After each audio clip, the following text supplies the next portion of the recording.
గణపతి యూనివర్సిటీలో ఇది incubation hub centre అనమాట. మీ దగ్గర ఏదైనా ఇన్నోవేటివ్ ఐడియాస్ ఏదైనా ఉంది అని అంటే ఈ యూనివర్సిటీ మీకు సపోర్ట్ చేస్తుంది. గవర్నమెంట్ దగ్గర నుంచి 30 lakhs వరకు గ్రాంట్ ఇస్తుంది అండ్ 20 lakhs వరకు ఇక్కడ ఉండేటువంటి యూనివర్సిటీ కూడా సపోర్ట్ చేస్తుంది. ఆల్మోస్ట్ 120 కంపెనీస్ ఎక్కడి నుంచో పుట్టాయి అనమాట.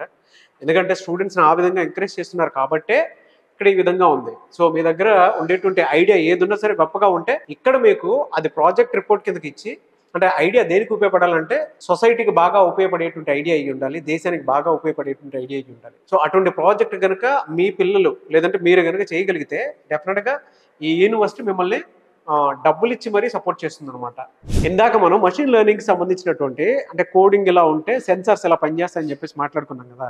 ఇది 3Dకి సంబంధించినటువంటి టెక్నాలజీ అనమాట. ఇందులో కనుక మనం కోడ్ ఇస్తే దాని తగ్గట్టే మనకు ఒక ఆబ్జెక్ట్ వస్తుంది. అంటే మనం ఏ ఆబ్జెక్ట్ ఇస్తే ఆబ్జెక్ట్ వస్తుంది అనమాట. సో ఇది ఎలా వర్క్ చేస్తుంది అనేది ఇక్కడ నుంచి కంటిన్యూషన్ లోపల ఒకటి ఉంది, ఒక మషీన్.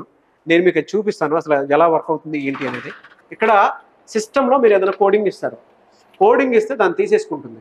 లోపల ఏదో లిక్విడ్ ఉంది, అంటే మీరు ఏ కలర్ కావాలనుకుంటే ఆ కలర్ వాడుకోవడానికి ఉంటుంది. ఆల్మోస్ట్ 100 కలర్స్ ఉంటాయట. సో దాని తగ్గట్టే అది డిజైన్ చేసి ఇస్తుంది. గణపతి యూనివర్సిటీ కదా, అందుకే గణపతిని పెట్టడం జరిగింది. ఇలాంటి ప్రాక్టికల్ ఎక్స్పీరియన్స్ ఇండియాలో మీకు ఎక్కడికి వెళ్ళినా సరే, ఎక్కడ ఏ యూనివర్సిటీలోనూ ఇంత హ్యాండ్స్ ఆన్ ఎక్స్పీరియన్స్ దొరకపోవచ్చు.